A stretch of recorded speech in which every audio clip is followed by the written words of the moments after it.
Hello student, welcome back once again. तो आज हम देखने जा रहे हैं चैप्टर 8 क्वाड्रिलेटरल की सबसे important theorem mid point theorem. ये एग्जाम में बहुत बार पूछी गई है और अक्सर पूछी जाती है।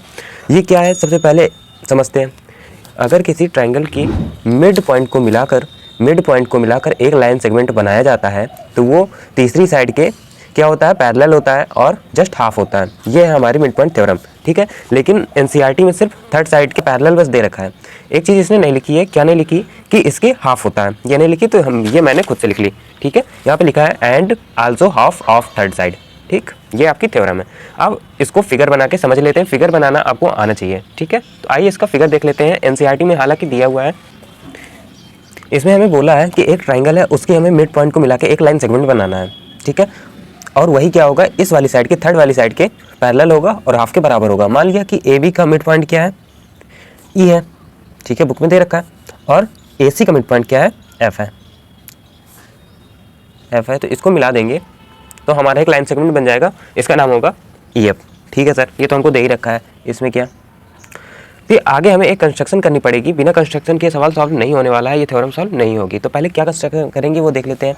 हम करेंगे क्या, हम ई एफ को आगे बढ़ा देंगे, ई एफ को और आगे बढ़ा देंगे और सी से एक लाइन इसी के पैरेलल, ए बी के पैरेलल बढ़ा देंगे आगे। जहाँ एक दूसरे को कट करेंगे इस पॉइंट को डी मान लेंगे। बुक में ये सारा चीज़ दे रखा है, ठीक है।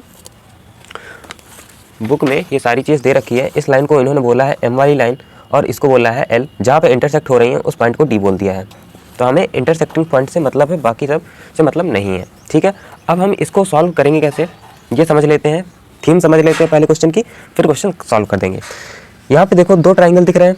दो ट्राइंगल से मैं क्या करूँगा, इन दोनों को सबसे पहले मैं कॉन्ग्रुएंट प्रूव करूँगा। जब ये कॉन्ग्रुएंट प्रूफ हो जाएंगे फिर इसके बाद मैं क्या करूँगा, इसको मिलाकर ये जो पैरेललोग्राम बन रहा है इसको मैं पैरेललोग्राम प्रूफ करूंगा। अभी तो दिख रहा है कि पैरेललोग्राम है, लेकिन हम इसको पहले प्रूफ करेंगे। जब ये प्रूफ हो जाएगा तब हम इजीली बोल देंगे कि ये आपस में पैरेलल है, क्योंकि पैरेललोग्राम की कंडीशन होती है कि आमने सामने की साइड बराबर होती हैं और पैरेलल होती हैं, ठीक है। तो हम बोल देंगे कि E F parallel to B C, और इनसे यही पूछा है। फिर दूसरी चीज़ में हमसे पूछा है कि इसका हाफ भी होता है, तो हाफ हम तब प्रूफ कर देंगे, तब बात की बात है, उसके बाद तुरंत प्रूफ हो जाएगा। तो पहले यहाँ पे लिखेंगे हमें गिवन क्या है।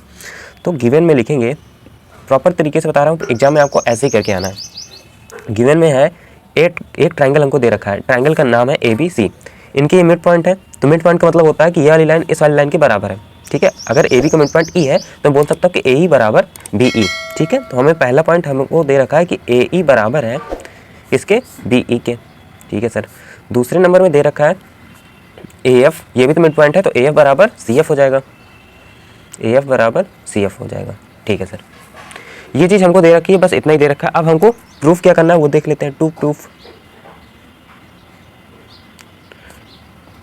ई एफ पैरेलल है बी सी के एंड हाफ है E F is equal to B C by two, यानी कि इसका हाफ है। ये दो चीज़ें हमको प्रूफ करनी है और यही होता है हमारा मिड पॉइंट कंडीशन। यही होती है हमारी मिड पॉइंट कंडीशन, ये थ्योरम मिड पॉइंट थ्योरम में बस हमें इतना ही पूछता है, ठीक है। अगर ये प्रूफ हो गया तो बोल देंगे मिड पॉइंट थ्योरम प्रूफ हो गई, बस इतना ही होता है, यही इसकी कंडीशन होती है। अब आ जाते हैं इसके प्रूफ में। कंस्ट्रक्शन लिखना पड़ेगा जो कि हमने रखा है अभी। तो यहाँ पे लिखेंगे कंस्ट्रक्शन, जो हमने किया है, ऐड किया है एक्स्ट्रा, वो पहले लिख देते हैं। हमने क्या ऐड किया है, line E F extend to point D, यही तो किया है हमने। यहाँ पे देखो लाइन ई एफ को डी पॉइंट तक एक्सटेंड किया, बढ़ाया है, and meet C to D, C को डी से मिला दिया है, और इतना किया कि सी को डी से मिला दिया है, ठीक। ये हमारा कंस्ट्रक्शन हो गया। हमारा सबसे पहले काम क्या होगा, इन दोनों को कॉन्ग्रुएंट प्रूफ करना, ठीक है। तो सबसे पहले इनके एंगल्स जो कि हमें कुछ ज़रूरत पड़ेगी तो उनका नाम लिख लेते हैं पहले। हमें इनको प्रूफ करते टाइम इस वाले एंगल की ज़रूरत पड़ेगी, तो इस वाले एंगल का नाम दे देते हैं, कुछ बोल देते हैं। इसको एंगल 1 बोल देता हूँ और इसको एंगल 2 बोल देता हूँ, इसको एंगल 3 और इसको एंगल 4 बोल देता हूँ, ठीक। कोई दिक्कत नहीं सर, ठीक है। तो आ जाते हैं प्रूफ में। इसका प्रूफ यहाँ से क्वेश्चन स्टार्ट है। बहुत इंपॉर्टेंट थ्योरम है, बहुत बार पूछी जाती है और इसका यूज़ बहुत है, बहुत वाइड यूज़ है। मान लो अगर ये प्रूफ हो गया कि ये चीज़ इसके पैरेलल है, तो पैरेलल से बोल सकते हैं कि ये वाला एंगल इस वाले एंगल के बराबर होगा। कैसे, करस्पॉन्डिंग एंगल, ठीक है। कोई इंटीरियर एंगल का सम 180 के बराबर होता है। ये सारी चीज़ें हो जाएंगी, ठीक। ठीक है। तो बहुत इंपॉर्टेंट थ्योरम और इस थ्योरम का बहुत ही ज़्यादा यूज होता है। तो इसका प्रूफ देख लेते हैं। प्रूफ देखने के लिए मैंने कहा था कि हम दोनों ट्रायंगल को बराबर करेंगे पहले, फिर सीपी से भी क्या करेंगे, इसको पैरेललोग्राम प्रूफ करेंगे। पैरेललोग्राम प्रूफ करने के बाद हमारी ये थ्योरम सॉल्व हो जाएगी। ये थी हमारी थीम। तो सबसे पहले दोनों ट्रायंगल उठा लेते हैं। लिखेंगे in triangle AEF and triangle इस वाले को CFD दोनों ट्रायंगल ले लिया, ठीक है सर। मेरा ये वाला एंगल इस वाले एंगल के क्या होगा, बराबर होगा। कैसे बराबर होगा, क्योंकि यहाँ से मैंने कंस्ट्रक्शन किया था ना, मैंने इस वाली लाइन को इस वाली लाइन के पैरेलल खींचा था। ये तो मैंने लिखा ही नहीं। EF पैरेलल है, EF को एक्सटेंड किया है D तक, और CD को जब हम D से मिलाएंगे तो ये लाइन CD जो होगी AB के पैरेलल होगी। तो यहाँ पे लिखेंगे AB पैरेलल है कंस्ट्रक्शन में CD के। ये कंस्ट्रक्शन था हमारा, ठीक है सर। तो यहाँ पे लिखेंगे angle 1 is equal to angle 2। कैसे, देखो किसी ये दोनों लाइन्स पैरेलल है, AC क्या है, ट्रांसवर्सल है, और यहाँ पे देखो Z बन रहा है ना, तो ये क्या है, अल्टरनेट एंगल फॉर्म कर रहा है। तो angle 1 is equal to angle 2, ठीक है sir.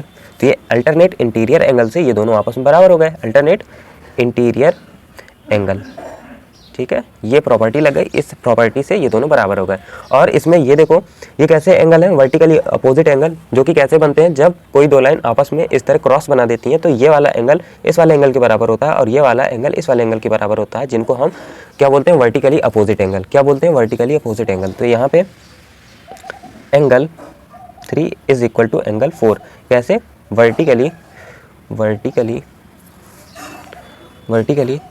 Opposite angle, vertically opposite angle.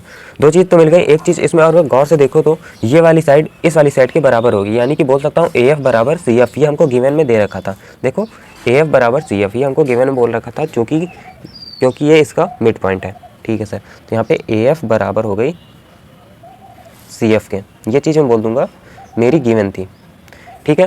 यहाँ पे दो एंगल है और एक साइड है, कौन सा क्राइटेरिया लगेगा वो पहले देख लेते हैं, यहाँ से समझेंगे। दो एंगल के बीच में इस वाली साइड का यूज हुआ है तो बोलेंगे एंगल साइड एंगल, ठीक है। कौन सा rule, by angle side angle criteria. आपको प्लीज़ ऐसे ही करके आना है, आपको एग्जाम में, ठीक है। तो by angle side angle criteria, यहाँ पे triangle AEF is congruent to triangle CFD। जब ये दोनों कॉन्ग्रुएंट हो गए हैं तो मैं बोल सकता हूँ बाई CPCT। CPCT से क्या बोल सकता हूँ, मैं बोल दूंगा AE क्या है, इसके क्या है, बराबर है AE बराबर CD। दोनों करेस्पॉन्डिंग पार्ट है दोनों ट्राइंगल के, तो CPCT से ये वाली साइड बराबर हो जाएंगी, ठीक है। और मैं क्या बराबर कर दूंगा, ये वाली साइड बराबर है इस वाली साइड के, यानी बोल सकता हूँ EF बराबर टू FD, ठीक है। दो रिजल्ट मिल गए, EF बराबर है FD के या फिर DF के। अब इन दोनों रिजल्ट का आगे जाके बहुत ज़्यादा यूज़ है, ठीक है, आगे इनका बहुत यूज़ है। तो अब आगे इसको सॉल्व करते हैं। अब हम फोकस करेंगे इस पैरेललोग्राम में, ठीक है। इस पैरेललोग्राम में नंबर 1 में मैंने बोल दिया कि AE is equal to CD, ठीक है। AE CD के बराबर है। फिगर में देखो AB का मिड पॉइंट E है, तो AE बराबर BE हमारा गिवन था, ठीक है। यानी कि AE is equal to BE, ये तो हमको गिवन था, ठीक है। और ये चीज़ मैंने CPCT से पाई है। तो क्या करूँगा, इन दोनों चीज़ से मैं बोल दूंगा कि BE भी बराबर हो जाएगा CD के, BE बराबर हो जाएगा CD के। और एक चीज़ कंस्ट्रक्शन हमने किया था, ध्यान होगा आपको, कंस्ट्रक्शन ये था कि AB पैरेलल था CD के। अगर बड़ी वाली लाइन पैरेलल है तो इसका छोटा सा भाग तो पैरेलल होगा, अगर AB पूरा पैरेलल है तो इसका छोटा सा भी भाग तो पैरेलल होगा। तो यहाँ पे बोल सकता हूँ कि BE पैरेलल होगा CD के। क्यों भाई, क्योंकि पूरी लाइन पैरेलल थी तो छोटा सा भी भाग पैरेलल ही होगा, ठीक है। तो मैंने पैरेलल बोल दिया। इस क्वाड्रिलेटरल में गौर से देखो तो दो साइड पैरेलल हो गई हैं, यानी कि BEDC में अगर तुम गौर से देखोगे तो यानी कि ये वाली साइड आपस में बराबर है और पैरेलल भी है। जब किसी क्वाड्रिलेटरल की आमने सामने की साइड बराबर और पैरेलल होती हैं तो वो क्वाड्रिलेटरल पैरेललोग्राम होता है। तो ये क्वाड्रिलेटरल क्या हो गया, पैरेललोग्राम। तो बोल सकते हैं कि quadrilateral BECD is a parallelogram, parallelogram, ठीक है। अब ये पैरेललोग्राम हो गया है तो मैं बोल सकता हूँ अगर ये पैरेललोग्राम है तो कुछ ऐसा फिगर था हमारा, पैरेललोग्राम है तो आमने सामने की साइड भी बराबर और पैरेलल हो जाएंगी, ठीक है। तो यानी कि ED is equal to BC and AD is parallel to BC।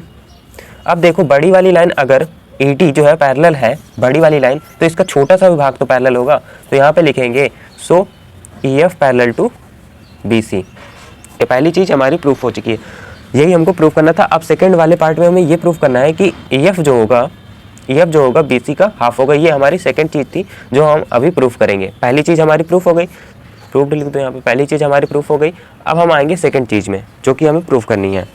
CPCT से जो हमने इसको दोनों ट्राइंगल को कॉन्ग्रुएंट प्रूफ किया था, इन दोनों ट्राइंगल को, तो मैंने बोला था कि EF जो है वो FD के बराबर है, ठीक है, बोला था। तो इसी चीज़ का हम यूज करेंगे अभी। यहाँ पे है ED बराबर है BC के, ये अभी हमने देखा है, ठीक है। और ED किन दो साइडों से मिलके बना है, EF से और FD से, यही तो है। ED is equal to EF plus FD, तो यहाँ पे बोलूँगा EF plus FD is equal to BC, ठीक है। ED मैंने कॉन्ग्रुएंट किया था तो मुझे मिला था CPCT से कि EF बराबर है FD के, तो मैं यहाँ पे EF की जगह में क्या लिख सकता हूँ, FD लिख सकता हूँ, या फिर FD की जगह EF लिख सकता हूँ। तो यहाँ पे FD की जगह EF लिख देंगे इज इक्वल टू BC, यहाँ पे 2 EF हो जाएंगे इज इक्वल टू BC, तो यहाँ पे EF is equal to BC/2। ये रही मेरी सेकंड चीज़ जो हमें प्रूव करनी थी। हेंस प्रूव्ड, ये हमारी थ्योरम प्रूफ हो चुकी है। बस इस थ्योरम में बस इतना ही करना था। तो आज की वीडियो में बस इतना ही, मिलते हैं नेक्स्ट वीडियो में। Thanks for watching.